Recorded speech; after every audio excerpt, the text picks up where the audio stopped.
Hello doctor, नमस्कार। मैं doctor Shekhar और आज मैं बताऊंगा आपको एएफ के बारे में। Atrial fibrillation. आप आईसीयू में काम करते हैं, आपने देखे होंगे बहुत के साथ रहते हैं एएफ के। एएफ होता क्या है, किस तरीके से दिखता है ईसीजी पे, और क्या पॉजिटिव फैक्टर हो सकते हैं या क्या ट्रीटमेंट देना है इसमें, इसके बारे में बताएंगे। लास्ट में स्टार्ट करते हैं। एएफ मतलब एट्रियल फिब्रिलेशन। इसमें क्या होता है, एट्रियल प्रॉपर तरीके से कॉन्ट्रैक्ट नहीं कर पाता है, सिर्फ क्यूकर करता है, जिसकी वजह से जो ब्लड है वो वेंट्रिकल को अच्छे से पास नहीं कर पाता। ईसीजी में क्या किस तरीके से दिखता है, जब भी आप ईसीजी देखेंगे तो उसमें जो पी जो वेव होती है वो आपकी एब्सेंट होती है। तो जब हम भी आपको लगे कि पी एब्सेंट है तो उस कंडीशन को एफ बोल देते हैं। तो एफ बेसिकली ट्रीट कैसे करना है कि कभी भी आप पेशेंट सबसे पहले देखेंगे तो या पेशेंट स्टेबल होगा या अनस्टेबल होगा।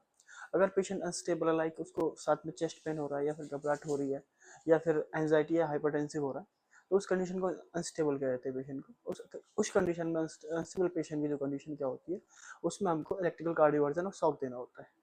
शॉक देने के बाद में पेशेंट को थोड़ा जो रिदम है वो नॉर्मल तरीके से आ जाता है। वहीं अगर पेशेंट स्टेबल कंडीशन में होता है तो स्टेबल कंडीशन में सबसे पहले जो उसका हार्ट रेट होता है उसको हमें कंट्रोल करना होता है। हार्ट रेट कंट्रोल करने के लिए हम बीटा ब्लॉकर हो गया या कैल्शियम चैनल ब्लॉकर दे सकते हैं। अगर अर्जिमियाज हो रखे हैं तो पेशेंट को एंटी अर्जिमियाज दे सकते हैं, मेडोरन लाइक मेडोरन और जो भी चीज़ें दे सकते हैं आप।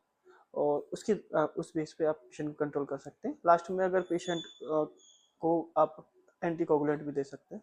कभी कभी क्या होता है, जब प्रॉपर तरीके से जो एट्रिया पंप नहीं कर पाता है तो जो ब्लड होता है वो पुल हो जाता है, तो चांसेस होते हैं ब्लड क्लॉट होने के, तो उस बेस पर हम एंटी कोगुलेंट दिलाते हैं।